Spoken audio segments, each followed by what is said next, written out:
there's one church that I think that you might care what they're saying. This is Pastor Sean Harris, who has a, listen, if gay marriage isn't going to cure gayness, Pastor Sean Harris has something to say about what might. Here's Pastor Harris. The second you see your son dropping the limp wrist, you walk over there and crack that wrist. Man up. Give him a good punch. And when your daughter starts acting too butch, you rein her in. Sometimes you're going to act like a girl and walk like a girl and talk like a girl and smell like a girl. And that means you're going to be beautiful, you're going to be attractive. Oh. Yeah. I'd fill this with vodka, but it's kind of early. I know. And so it's time to start caring about what's going on in some churches. And listening to, now this was in the Berean Church. I guess it's in Berea, Kentucky. I don't know. That's the only Berea I know. But yeah. This is appalling. It's happening. This is not the norm. This isn't something that people are saying all the time. But there are enough people in that church saying amen that you know what the movement is and up it's against not constantly. alone. It's not alone. But let's unpack this set of statements very quickly. Number one, there's an obsession, a deep anxiety about policing the boundaries of manhood and womanhood. There's so much anxiety in it.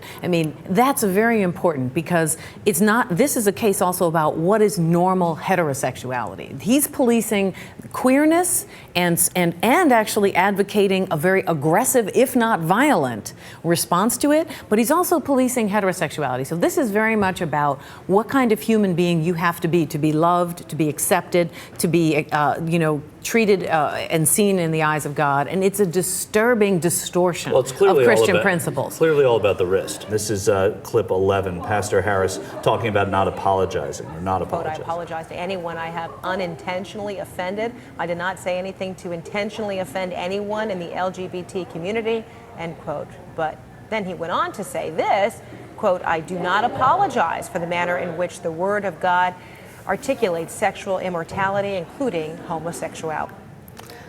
And then Pastor Harris himself comes out, and this is what he says. This is clip 12. What did I learn this week? Be more careful with your words. I would say straighten. That's one thing I would say. Straighten that wrist. What about the punch remark? Sure, the punch remark. It's amazing how punch has been equated to inciting violence against gay youth. That's not what I meant. When you said give him a good punch, what exactly did you mean? A shove, an affirmation.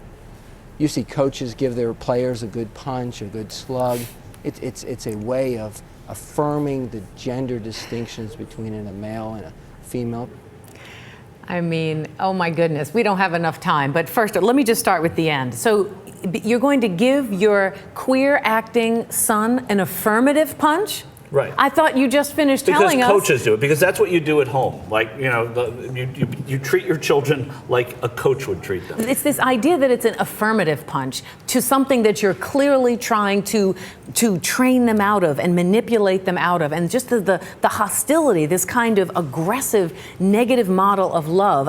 When you think about, Jesus, and I'm not a very religious person, so I will not try to quote doctrine, but when you think about the spirit of care, concern, compassion, listening, helping people where they are, loving them no matter what, not judging them, not harming them. This bears no resemblance. For him to call this the Word of God, I want all progressive Christians and other religious people to really respond to this, to be outraged. Really, the best of the Christian faith is being distorted here to destroy young people, and there's really nothing worse than that. And let me remind him, there's slavery in the Bible too. There's a lot of things in the Bible. The way This is like pick and choose. What they go through the Bible with. I'm setting the over/under at 91 and a half days before Sean Harris there's some sort of gay scandal, some sort of scandal around Sean Harris. All right. Well, I'm saying 91 and a half days. All right, I'm saying it right here. All right, I got it down. Our limp-wristed pastor will find some trouble.